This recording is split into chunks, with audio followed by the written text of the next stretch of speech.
Why did I start a new podcast with you? I was good yesterday. We have to record so we can get it out on Wednesday, and I can't do it tomorrow. That's why.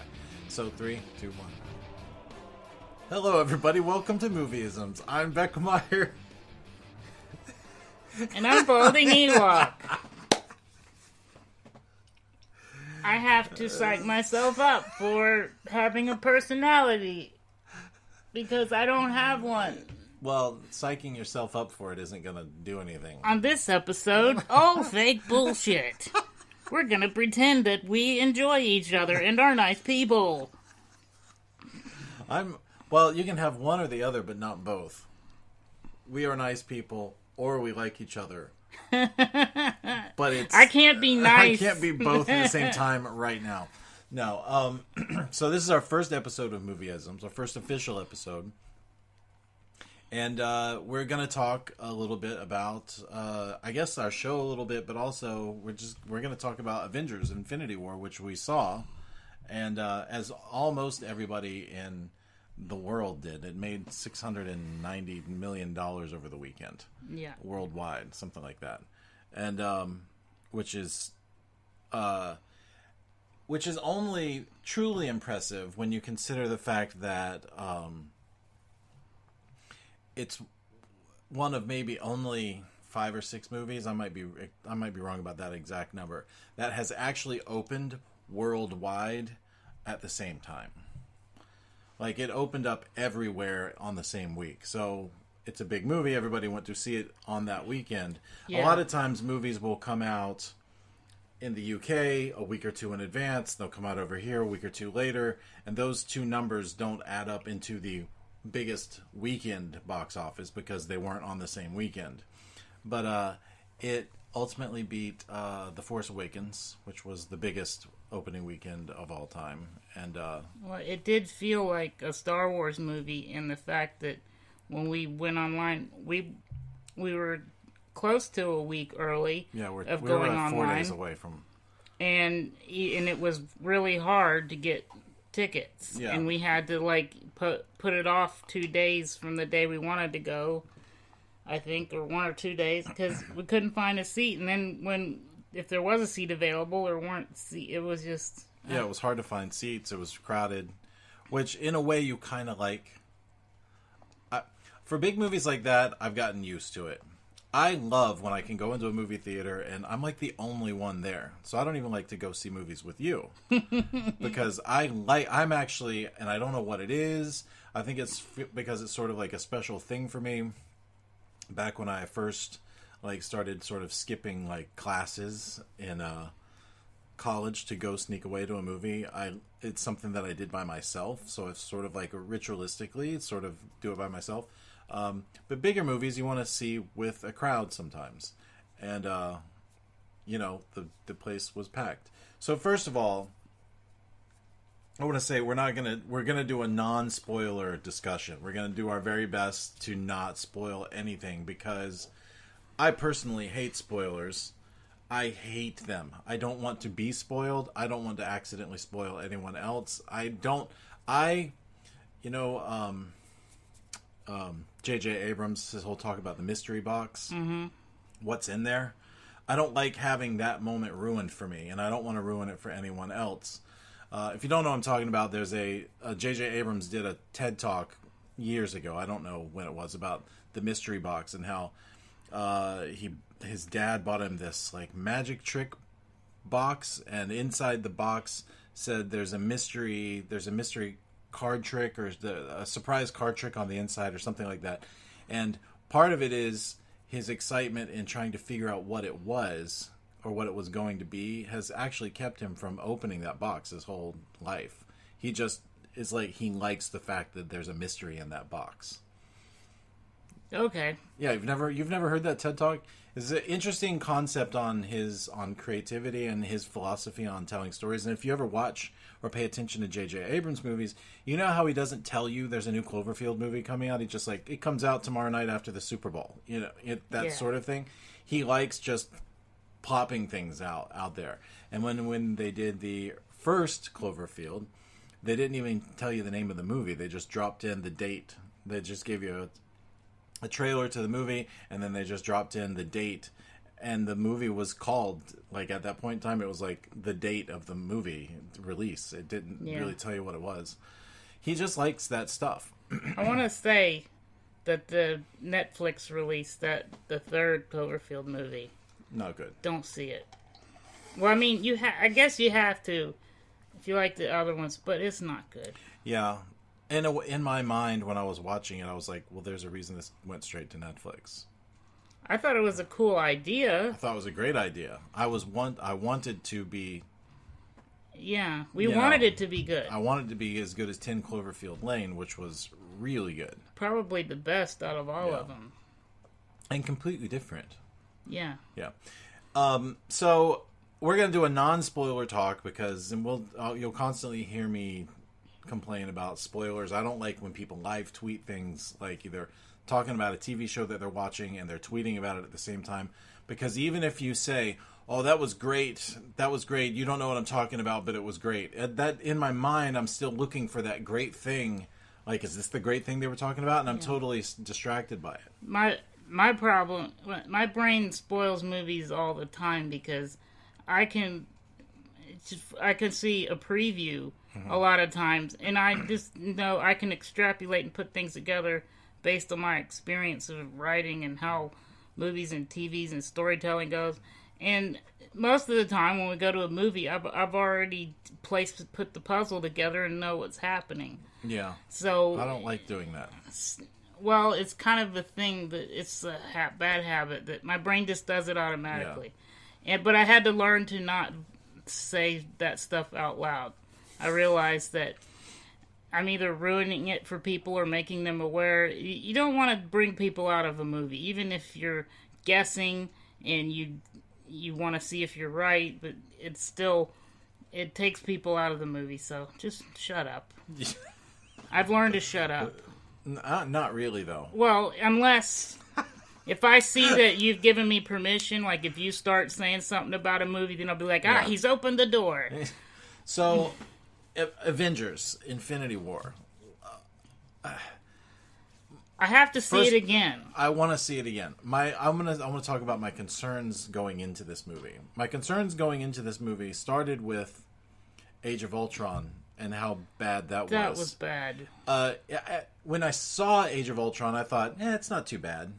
But in retrospect, considering some of the other movies that Marvel has put out since then, it feels like sort of a hiccup in their story, in their overarching stories that they have. I was worried that suddenly, after all of these, if you could think of like Black Panther as an episode of the Marvel TV show. Black Panther was an episode. Iron Man 1, 2, and 3 were episodes. Doctor Strange was an episode or chapters in a book, and they all sort of unfolded and built the story, and now it's constructed so that everything culminates with, like, there's Civil War, there was Spider-Man, Thor, Ragnarok, all that stuff is sort of leading to Infinity War, right? Yeah. Guardians of the Galaxy. There's 30-something characters in this movie. And when I saw that, I went through the IMDb and I started reading up on it, and I was thinking, there is no way they're going to be able to tell a cohesive story that addresses all of these characters without it seeming clunky or too rushed or what's the point, or without it feeling slow as hell because they have to go catch up with everyone before they start telling the story again. And then half the movie's over, and then they finally have something happen, and then they fight the bad guy.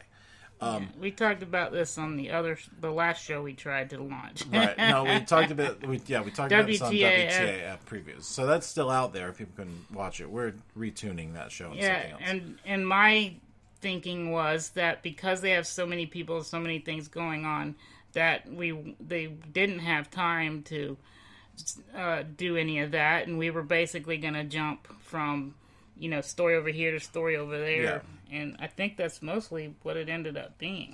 We decided that we hoped they would just jump in and start telling the story. Just pick up and assume that everyone's seen it, because who hasn't seen it? And also, and by the way, I want to, in regards to that, they didn't waste time. They didn't even spend time like, let's introduce you to Thanos. Let's tell Thanos' origin story. They just started off with, here's Thanos, and he's first scene kicking butt. Yeah. I won't tell you whose butt he kicks, because I think that would be a spoiler. Yeah. But it was cool. He kicked his butt so much he was afraid the rest of the movie. So, what do you think? So, ultimately, what did you think about? By the way, I did figure out at first when I saw the movie, I was like, "How is he able to do that?" And then I remembered, oh, he had the Power Stone. When we start off with Thanos, he already has the Power Stone. Oh, right. That's why he's so strong in the beginning. Well, that's why he can hold his own with people. By the way, Thor and Loki. Right? That is a hard thing. I spent a lot of my time missing dialogue because I was trying to keep up with what stones does he have and what stone does this other guy have, and I thought it was this other stone. Yeah. Yeah. As somebody who doesn't know much about the comic books in general, didn't care. No, it's not like I didn't care. I just knew that he had some stones that made it possible, and he was trying to get the Time Stone from Doctor Strange, and is it the Infinity Stone from? No, they're all Infinity Stones. No, so what's the one? Mind Stone, I believe it was the Mind Stone. The Vision has the. That's Mind what Stone? allowed him to have consciousness combined with. Okay, and then there was one other one. There was the Soul Stone. Yeah. So when the movie starts, he's already got power, and then well, I don't want to say what he gets. That would be a spoiler. Okay. Because he already had those, right? He just had the one when it started. Oh, okay. He had the Power Stone, but pretty early on he gets the other stone. Right. So, I'm going to say, I surprisingly loved this movie. I was surprised, too. I wasn't... I didn't know what to expect. I knew that people were coming out of it going... Oh, we didn't get to see it until like Sunday afternoon, so it had been out for 3 days by the time we saw it, and we successfully avoided spoilers, which was pretty good. But people were coming out of it saying how great it was, but in my mind, I'm just thinking, well, these are just people who love those movies and are gonna love it no matter how. I will tell you though, not everybody. I've seen. There's a lot of people that are angry at the people that passed away because they think that they're never coming back. I actually saw one thing comment on somebody's Facebook where they said, "Oh, they're gone and they're never coming back. No more movies from them." I'm like, really? How many reboots and reboots have we had of the same characters? And you're telling me, you know. I did comment on the comment, which I don't normally do. Yeah, you're getting sucked into a vortex of misery by commenting on anyway. So, first of all, the movie is long. It's 2.5 hours long. With previews, if you're sitting in there with the previews, you're in the theater for about 3 hours by the time it's over. And then you sit all the way through the credits and watch the post-credit scene. Which wasn't amazing. I'm trying to remember what it was now. It was. Can we? We can't say. So, but I want to say that unless you already kind of know, when you see it, you have no idea what that means or what that's referring to. It was kind of we expected more, I believe, from the end credits. Yeah, well, the problem is they can't give too much away now. They're not teasing anymore. They're holding things close to their chest because they have another movie coming out this time next year that finishes this particular storyline. Yeah.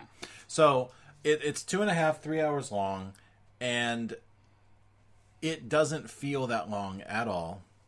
It feels long, but it doesn't feel like you've been, you can tell that this is a big movie with a lot of things happening all at once. And it does get hard to follow at times because not because it's poorly done, but because there's a lot going on. You're like, oh, wait a second, where are they? They're over there. Who's this guy again and what powers does he have? Because I know this other guy has telekinesis because I see things flying around, but what are these other two guys' powers? Yeah, he basically, and Thanos is basically, I think it was you that said it, throughout the course of this movie, he ends up like when you play a video game in God mode. Yeah. Like, ultimately, there is nothing anyone could do to Yeah. To combat him, and it's scary because this is my main my main reason for really liking this movie is this is the first Avengers movie. I felt like in movies like Spider-Man and Homecoming, and in Black Panther, maybe Black Panther, that things they had real weight to them. Yeah. But the Avengers movies have been these perfectly glossy. Everybody like you need something, so I just have the thing and I toss it to you. You grab it and you smack the guy. Everything works out like perfectly. Yeah. Because they're in such sync with each other, even though they can't even get along. They're always arguing, except for when they're fighting. Then they're perfectly in tune with each other. You know, this movie, you feel like when somebody's getting punched, you feel it hurt them. You feel it hurt. And if somebody, you start to really believe that people's death or something that happens to them or something that might happen to them actually has gravity to it, because these are real consequences. And I really liked that about this movie, because I'm so tired of seeing, like, what's the point? I can just block something with my shield and everything's okay. Nothing ever happens to them that hurts them until this movie. Very early on, they let you know that anyone could die in this movie at any point. And so that, it gives weight to everything that happens. Yeah, it starts in the very first scene, and it honestly doesn't stop.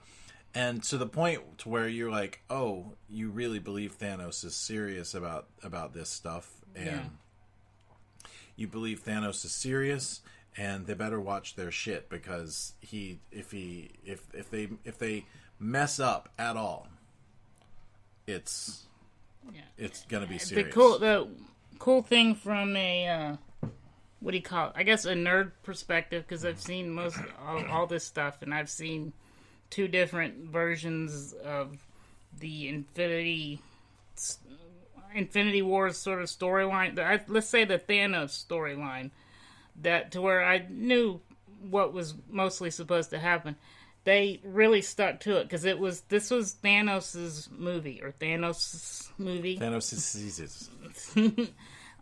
This is his story, and that's how it's supposed to be.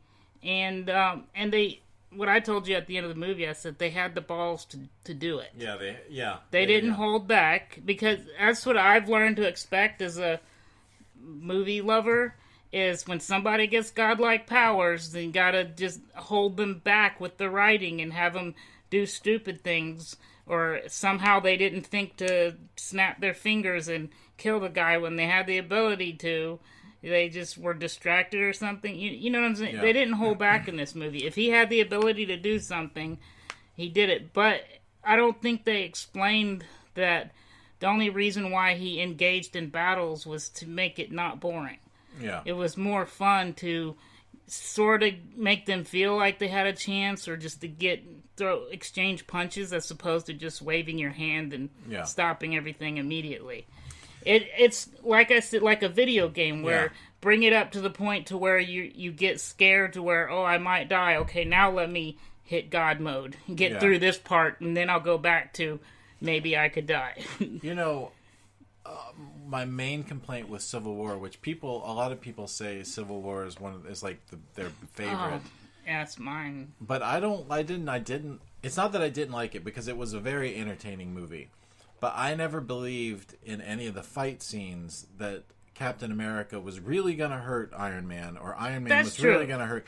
So I felt like there was no tension in there, because I'm like, they're not going to kill each other. That is true. So that argument could be put to saying that Winter Soldier is better than Civil War, because it is. There were consequences. People were going to die. But that is why it stuck out to me so much in Infinity War, is because that shit's over with. Like, it's do you remember how my complaint about, and you and I have personally had this discussion about The Walking Dead, about how Negan was this. If those of you that haven't watched Walking Dead, there's this big bad guy on Walking Dead who was great.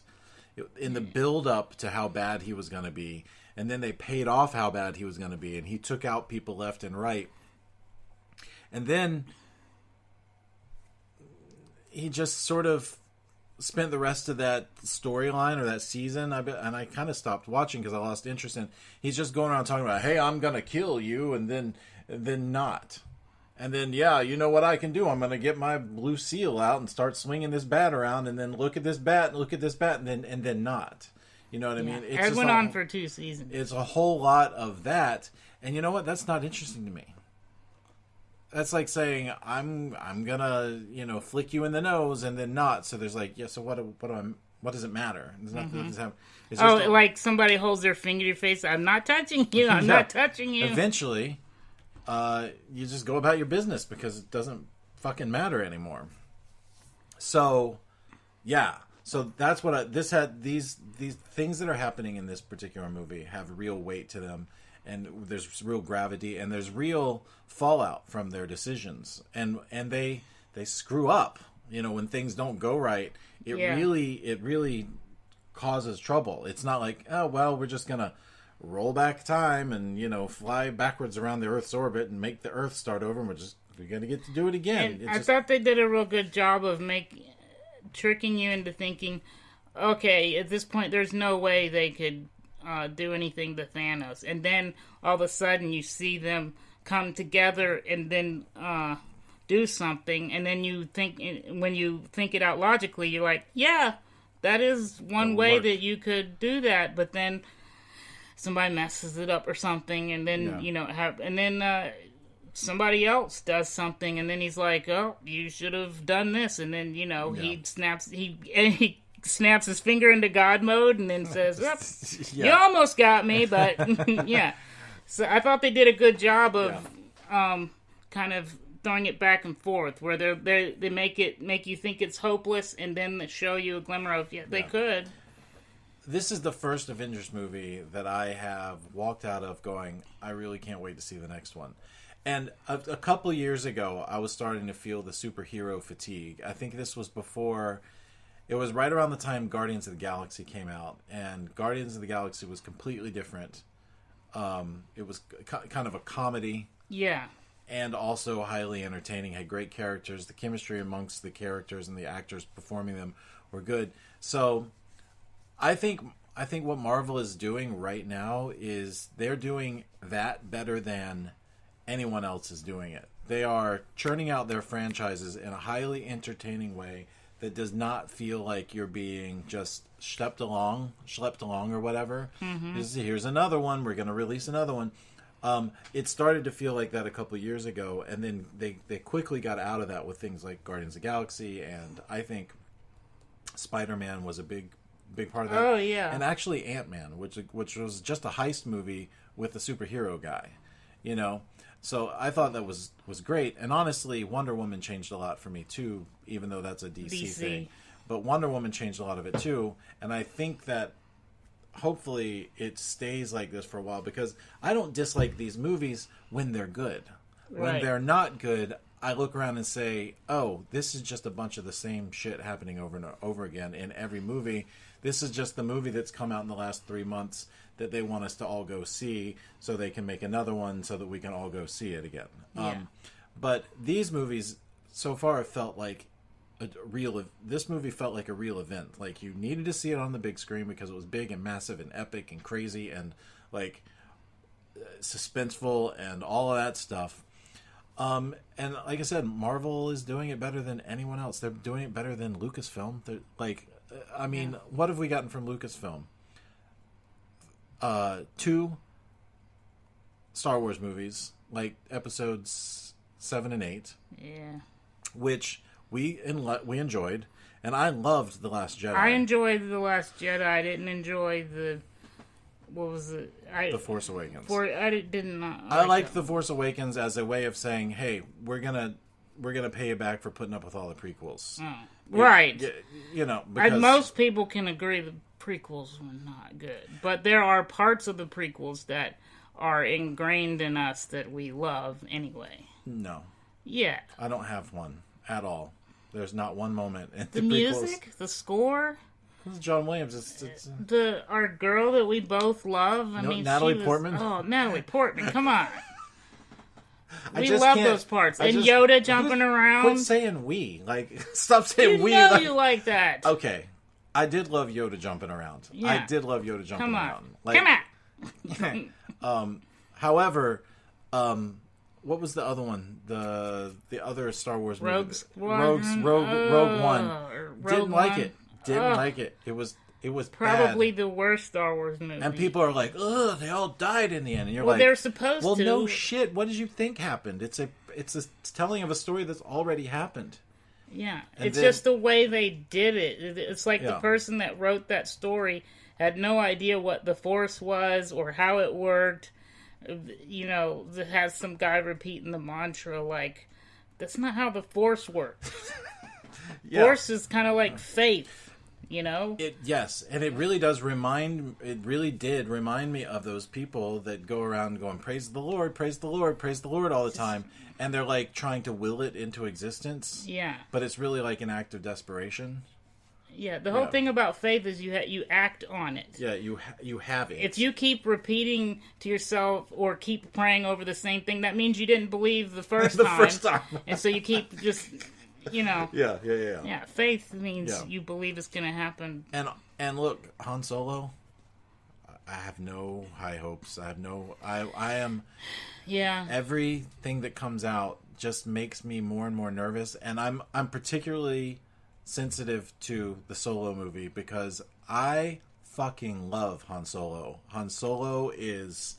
my favorite Star Wars character. Yeah. And Harrison Ford is like the movie star of my childhood.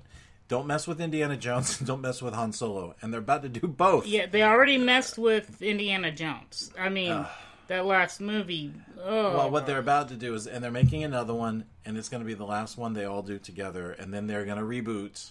And at the time, Chris Pratt was going to be the new Indiana Jones, who is great, but he's not a Dr. Jones. Yeah. You know, and in my mind, you're like, there is no one who will replace Harrison Ford for me. Like, I realize that I'm not going to be satisfied probably at all, ever, not 100%. But Chris Pratt, who is great, he's high. I love him in the Guardians of the Galaxy stuff and in the Jurassic World. He's fun to watch. He's a funny guy, all that stuff. Yeah. But he's not a Harrison Ford type. Harrison Ford is a scruffy nerf herder. He's not a goofball. Chris Pratt, sort of like the goofball. Han Solo's supposed to be sagacious, and not shrewd, not foolhardy, and let's all have a good time together. Right. But one thing that I'm excited about that I'm grabbing onto, so I don't completely give up on it, because we're going to see it anyway, is Donald. That's my problem. We're going to see it anyway, even though in my mind, I'm convinced. But whether it's how you're thinking that or whether we think it's going to be the most amazing thing, we know that we have to balance out our preconceptions and just let it be what it is when we go see it, because if you let your mind decide what it's going to be before you see it, oftentimes it's like a self-fulfilling prophecy. You will find reasons to make it that. So we have to clear our mind and just let it be. Good luck with that. I just want to say Donald Glover as Lando Calrissian. Yeah. That's brilliant. That's good stuff. That's like the one thing I think they nailed. Yeah. Oh man, I'm gonna enjoy every part of that. He's got one of the funniest lines in Spider-Man: Homecoming. He's in the movie for like 2 minutes. Yeah. Remember when Spider-Man is interrogating him and he's like, "Okay, I'm gonna go," and he's like, "No, you don't even know the address yet." And he says, "Okay, thanks." And he walks away and he says, "You got to get better at this part of the job." Yeah. I have said that to people since then because it's so That's a movieism. It's a movieism. You've used it in real life. That's a movieism. Yeah, that's a movieism. You got to get better at this part of the job. I say that to my students all the time. They're running late. They walk in late to my class. I'm like, "You're late." And they're like, "I know. You got to get better at this part of the job." That's our movieism for the episode. Yeah. And nobody knows what I'm talking about. It's like they didn't, burn into their brains the way it burned into my brain. Anyway, so we were going to talk about our favorite superheroes, like our favorite superhero movies. Well, do we want to kind of give a score or what we thought of? Oh, we're giving a review of. I think I can safely give. Are we going to use 5 stars? I think so. Okay, so like a 5-star rating. Yeah. I think I can give this movie. I'm gonna say 4.5 stars. That's exactly what I thought. Yeah. And I think no, 4.3 stars. Oh. No, 4.5 stars. I'll tell you why I think 4.5 because a movie, in order for a movie to be 5 for me, it needs to have some kind of a high concept or something, a takeaway that you can like apply to life. Life-affirming thing? Something like that. Yeah. But, so this movie nails everything, except there really isn't social significance or anything. You know what I mean? Well, I mean, beyond the whole believe in yourself, don't give up, all the standard. Right, but nobody gets rewarded stuff. for that Not in this yet. movie. This is part 1 of a 2-part movie. Yeah. So this is pretty much crap happens movie. Yeah, shit happens. Deal with it. Yeah. Trust your people in your inner circle, that sort of thing. Be thankful for what you have, because when you lose everything else, you grab on to what you got. But it didn't. You're right, though. You're right about that's what it is. They didn't change my life. Yeah. But it was highly entertaining. I have been thinking about it since we walked out of the theater yesterday. So that's how I can tell a movie got me, is when I'm still thinking about it. And I can tell when I walk out. When we walked out, we instantly said we need to see that again because of there's so much happening and blah blah blah. But really, it's just entertaining. You just want to see it again.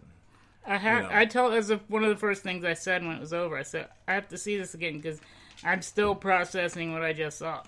Yeah. Yeah. And that was, like you said, like 3 hours of sitting there. What was your least favorite part? Your least favorite part. What could you have done without?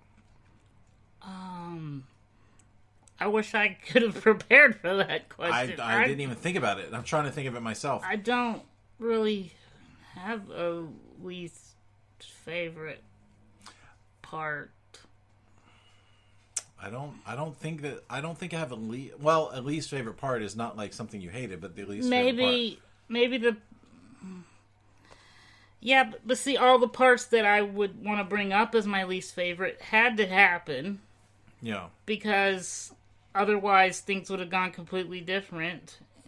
But I think they did it right. Yeah. I was just glad you made it all the way through this movie. Oh, because I didn't. Well, I don't have time. We'll have to talk about A Quiet Place in another show because we're at 36 minutes or something now. Yeah, I got a rant on Quiet Place. We'll do on the next episode. We're not at 36 minutes because we started rolling like 10 minutes before we started talking. Maybe 5 minutes. Maybe 4 or 5 minutes. But... All right. Do I have to prove it to you? We're at 33 minutes. Okay. Yeah, but so you're right. However,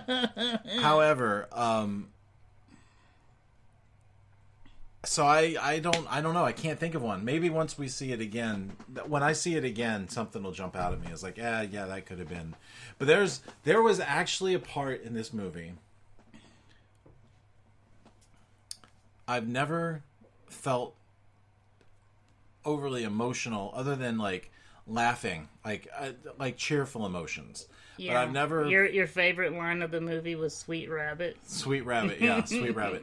But I've never felt like I was maybe gonna cry in a superhero movie ever until this one, and it's. Yeah, you can't. I can't say, but you know what part I'm talking about. You have to tell me after. It's. I don't want to go. I don't want to go. I don't want to go. You know what I'm talking about. I'll remember.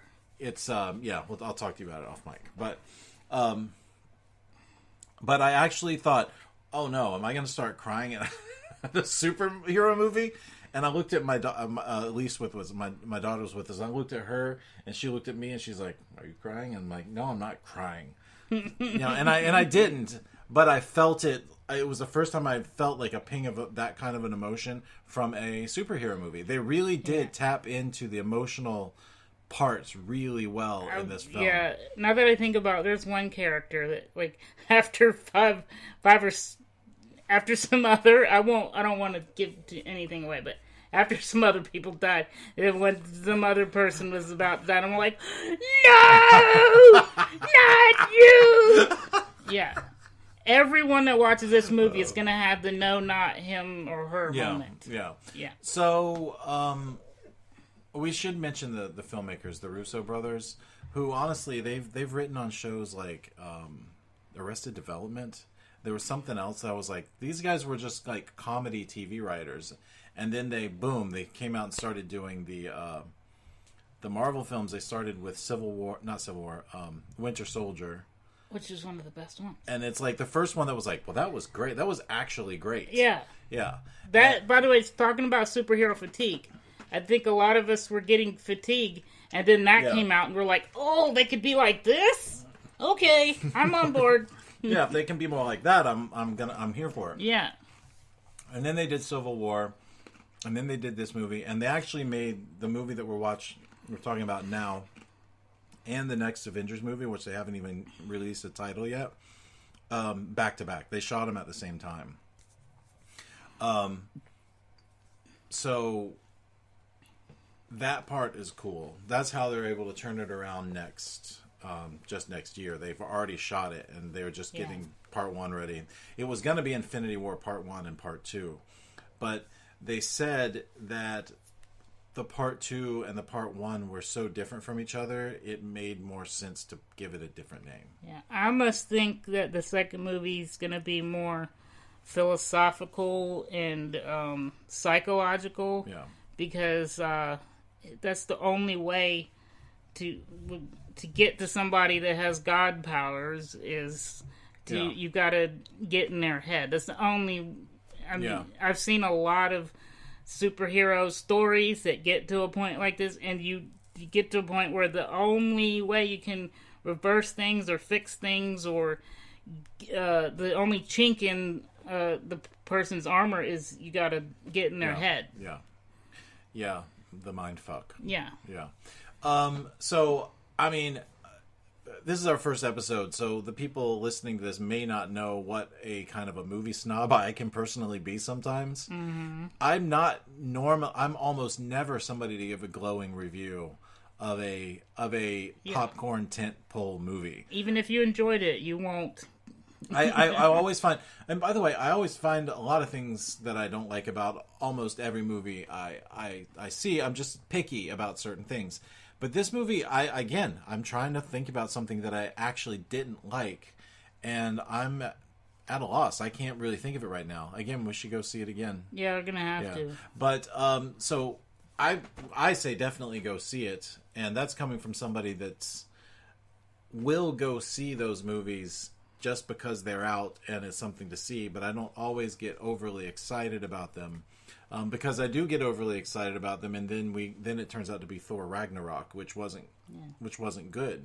It had good parts in it, but it wasn't something that I really enjoyed. I just want to add one thing to the thought of when you were saying that you couldn't come up with something you didn't like either. I just had a thought, and I was thinking, I would have liked more Hulk, but then I remembered, no, that would have messed things up, because if you have godlike powers, wouldn't you just do your thing and put a stop to it? So any time I come up with something like that, I'm like, no, if he could put a stop to just about all of that stuff at any point. So they write themselves into a corner and they get themselves out of it every time very well. It's not like they come up with some magic rule that they can do a workaround, which is what most people a friend of ours calls it the magic button. Where they write themselves in such a corner that they press this magic button and somehow magically everything fixes itself. Or no, this movie there's no magic button. Follows it. Basically, they say, okay, if this person with this personality has this ability, what would they do? And then they do it. They don't... Yeah. It's like they did... Even though they knew where they were going to end up with the movie, they didn't predetermine... It seems like they didn't predetermine when they were writing who was going to do what. They just let the characters decide based on who they were. What I'm worried about now is that first part was so good that the second part is going to be...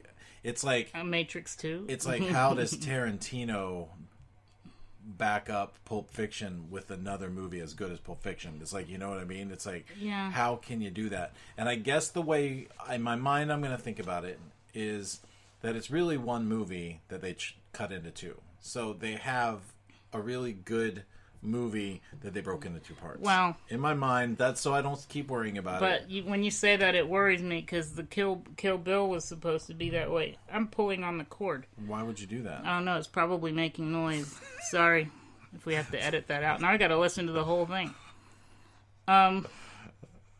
Like Kill Bill was supposed to be one long movie and split up, and I absolutely loved the first one and didn't like the second one. Yeah. Because they were two completely different things. They were two different things. Well, the second part was more philosophical at times. Well, and it had... Kung Fu Master stuff. Cartoons and other things. Animation, not cartoons. But just completely different vibe. So it's kind of scary. But no. We're going to see... We have to see it because we need to see the resolution. And we need to see our heroes come back. Right. If they do. They're coming back. Those franchises are dead, man. No. So, we were going to have a quick discussion on our favorite superhero movies. Well, not movies. We're going to do one. Yeah, so, right. So, you came up with the rule of... Not rule, but the... Well, I thought we were going to do a top 10, so I had to come up with all these rules. What movies can or can't go in. So, was it your favorite DC? Oh, so we decided we were going to do favorite DC and favorite Marvel. And then your favorite non-comic book hero, superhero. Yeah. Okay, so what was your favorite DC? I'm going to have to say the second Dark Knight. Isn't that yours? Am I stealing yours? No, you can steal mine because, I mean, how could we... It's hard to disagree on that. Yeah, that one's mine too. Is that... Not the second. It's called The Dark Knight. The one with Heath Ledger's Joker in it. That's what I'm talking about. That one is... That movie is so tense. And it is so chaotic because you really do believe the Joker's gonna... He doesn't care. Joker, like Honey Badger, don't give a shit. Yeah. Joker don't give a shit. It's the most faithful translation, in my opinion, because I've seen all the cartoons and... all of that stuff. That's the most faithful live-action Joker and Batman universe relationship. Yeah. Yeah. Okay. That was what everyone wanted, I believe. Well, for me, it's not because I haven't read any of the comic books. Batman is my favorite superhero. Like, drop, everything else. If somebody asked me, Batman. I have Batman on my phone right now. Batman is, he's there. There he is. I love the movies. I love the character. I love the fact that Batman is gonna beat the shit out of you and make you regret being a bad guy. He doesn't kill, and he's smart enough. No matter how powerful of a superhero you are or a bad guy, he can figure out your weakness and use it. And he's just cool. He's just cool. He's got. He got a lot of money. He's a Sherlock Holmes. He got to have sex with Kim Basinger, Vicky Vale. Which, when I was a 12-year-old boy, Vicky Vale was... All of his relationships are tragic. Right. They never end well. Right, except Vicky Vale, she just wasn't back in the next movie. She didn't die or anything. Well, if you see other storylines... But I haven't. Okay. And as a 12, 13... I think I was a 14 or 15-year-old boy at the time... Kim Basinger was like, that was it for me. So, let's get to Marvel. The next one. What was your next? Your favorite Marvel movie? Did we say favorite Marvel movie or favorite Marvel superhero? Who's your favorite Marvel superhero? It's supposed to be superhero. Yeah. Why did I think movie? No, I think it's movies. I think we said movies because we went with The Dark Knight. The rule is we can decide what the rule is. The whole time I thought it was going to be a list in movie. Yeah. So I put all my thought into the movie. Okay, so what's your favorite Marvel superhero movie? let me list off. Hold on. So Spider-Man: Homecoming. There was Black Panther. It's hard to say because, there were ones like Iron Man started everything off. We are where we are today with all these amazing movies, even the DC Universe movies, because Iron Man showed us you can make a good superhero movie. Yeah. It's not my favorite, though. So what's your favorite? Because that's what this is all about. How many? This is so freaking hard. For me, I would pick... I know that it's not Avengers, but go ahead. For me, I would pick Infinity War.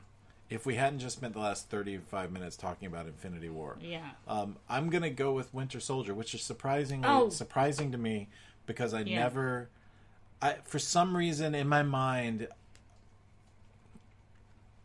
I always thought Captain America is kind of cheesy, isn't he? He's a Captain America. It's sort of like even his background is a little like gung-ho American hero. We could do a whole episode on superhero movies because I could I could do rants on which movies are classics because they changed our minds about things. Like Captain America showed us finally that Captain America can be cool, and you can take characters that might have been not so great in comics and make them amazing in real life. You know what I think it is about the Winter Soldier is that was the first time that I remember in a Marvel film where we were in a real world. The way the Dark Knight trilogy is like real world Batman. It's like Gotham is like a real city with real things. It's not cartoonish in any way. So in a way, Winter Soldier there are spectacular things happening in there, and there's one character who is spectacular. But it's like real world, like thriller. It's like a thriller with action elements to it more than anything else. And it's just intense. It's suspenseful. I think my favorite Marvel movie is the... we need to do a whole episode on this. Because, anyways, I kind of want to go into the history of superhero movies to explain why certain movies are significant. X-Men, what is it? The Futures Past? Is that what it's called? Yeah. Future Past. Yeah. I love that one so much because that was the first time I saw X-Men as I remember them from the comics and certain things in the comics. And my favorite, it has what I think is my all-time favorite superhero scene ever, that every time it's on I have to watch it. It's the what's the guy's name, the speedster, he has the white hair, he's Magneto's son, right? He died within 5 minutes of the what's that kid's name, what's that guy's name, why can't I think of it? Is it It's not Lightning. It's oh god, he's the Black Witch. Scarlet Witch's brother or something like that. Keep talking. Anyway, you come up with a name, or I don't know if you. The people listening to this right now are like, I'm terrible with names. Okay, assholes. It's yeah.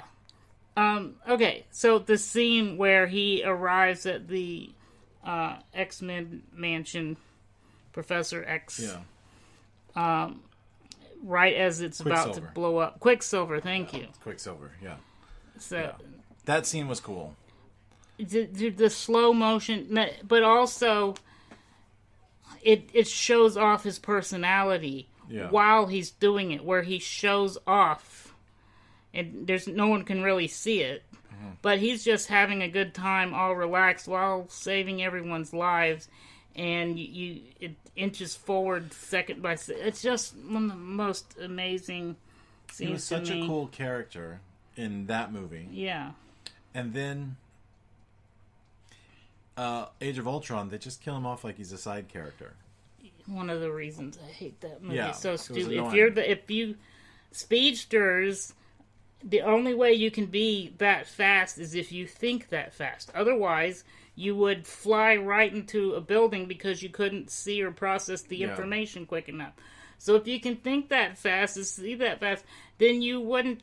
It would be nearly impossible to get hit by a bullet, especially if you knew it was coming. Yeah. You could just move yourself or that person out of the way. You don't... Yeah. A speedster will never jump in the way of a bullet because they could either move the bullet or move the person.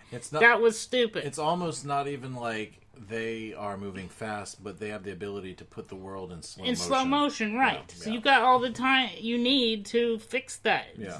You can push the bullet by an inch and you fix the problem. You know what I'm saying? So to jump in front of a bullet is like the worst. It's stupid. Anyway. Okay. We don't like Age of Ultron.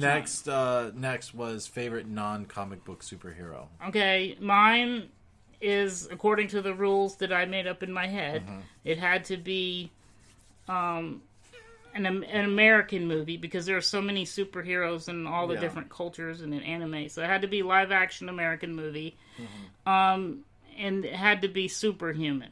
In other words, not more than, for example, like I don't consider what's his name, Einstein, to be superhuman. I think that's just one of the smartest humans. Mm-hmm. Okay, so I feel like Neo from The Matrix qualifies as a superhero. How did I know Matrix was going to make an appearance? Because it's my all-time favorite movie ever in existence. Ever. Yeah. Till I die, till the end of the universe. Yeah. So, yeah. And I believe he qualifies as a superhero. He does, and he's a non-comic book. However, he's a comic book now, because then they make comic books out of... Right. Yeah. But yeah, that's an original... You could almost say an original intellectual property that was a... Yeah, he's pretty badass. He is cool. I want to rewatch that movie. And I think it also qualifies because he wasn't just a superhero in a digital, made-up space, but in the real world. And the second movie, he had powers in the real world. He expanded beyond normal human abilities. Yeah. For me, I gotta say I still think it might be Luke Skywalker. Yeah. He qualifies as a superhero because of the Force. Yeah, Luke Skywalker, especially, and we talked about this the other night, especially in The Last Jedi. Yeah. The Last Jedi. If that's not superhero powers. Yeah. That and I am one that loved that movie. That may be my favorite Star Wars movie. I think for me too. With it's either Empire Strikes Back or The Last Jedi. Right. And I know a lot of people hated that movie. I don't understand why. Because they decided that it has to be a certain way or I'm not going to like it. Yeah. That's why. That's dumb. And not everyone agrees with flawed heroes. Emma disagrees. Emma's like, Star Wars doesn't count. You gotta have superpowers and beams coming from your face. So I think that first of all, I loved The Last Jedi, and I loved how it ended. People complained about how it ended. They also were mad that Rey wasn't a Skywalker and blah, blah, blah. I don't know. You're mad that the movie isn't what you predicted it to be, so yeah, you hate it. Dumb. It's a dumb thing because you ruined the movie for yourself that way. What is she doing? She's hitting me to get me to pay attention to her. So that's it. So yours is Matrix. Your favorite DC movie is Dark Knight. Right. Mine's The Dark Knight. Your favorite Marvel was the X-Men Future Past. Mine was Winter Soldier. Yeah. But by the way, very close in competition with the X-Men movie was Civil War. Yeah. It's, in my opinion, in the MCU, I think X-Men is kind of not really in the MCU. It's their own because thing. Sony's ruining it. Yeah, but so in the MCU, Civil War is my favorite because they did so many things right. That's when they introduced us to the correct way to do Spider-Man. Yeah. you know. Yeah. It's one of my favorite moments. And they introduced us to Black Panther. I mean, two of the best Marvel best parts movies. Of that movie were people that we'd never seen before. Yeah, and you got to see Ant-Man use his powers opposite to be a giant. I've been waiting for all of those things for so long. And to watch them comment and... Yeah, they were basically having fun in that battle. Yeah. They're like, oh, no one told me we were, could do that. Yeah. So, and then our non-comic book superhero was Matrix. And of course, the Luke Skywalker. Mine was Neo from the Matrix. Yeah. So, well, that's it for this week. We went a little longer than we wanted to. We always do. We always do because we have so much fun talking. But we can cut out, like, maybe 5 minutes of that. Yeah.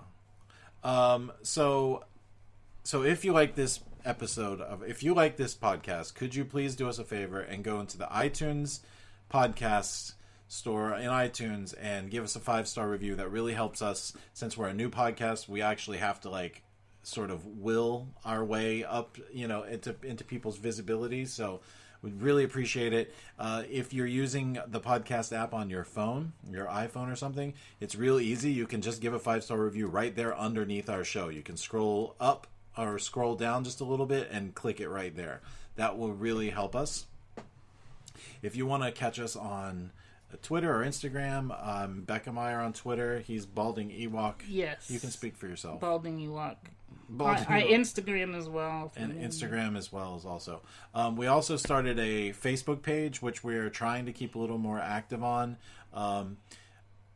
which is facebook.com/movieisms for those of you that are still on Facebook. Oh, I need to add that to my page. Make me a page admin. I think I did. I will. Okay. I will. But now it's a thing. Yeah. I'm going to post movie-related things to that. I've been doing a little bit of that there, too. But mostly what we'd like to do there are special live episodes of our show. Yeah, we're going to stream live in the future. We're going to do live stuff, live conversations. That's going to be the best part, is interacting when we have these discussions. This conversation would have been so much more interesting with other people dropping in there. Yeah. It would have been longer, too. It would have been longer. But...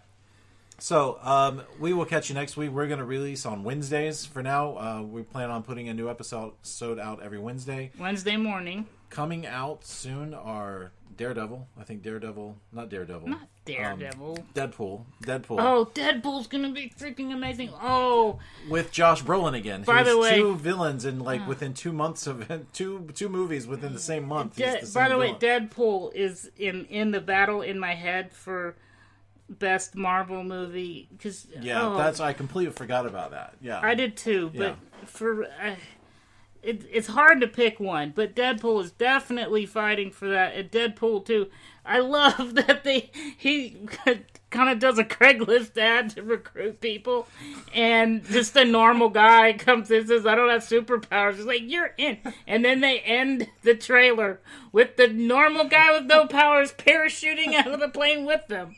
I can't wait to see what that guy does. I would love to have this conversation about these movies, because they totally they won me over with the Deadpool stuff. Oh yeah. Anyway, so that's it. We'll see you next time on Movieisms. I'm Becca Meyer. I'm Balding Ewok. And the end.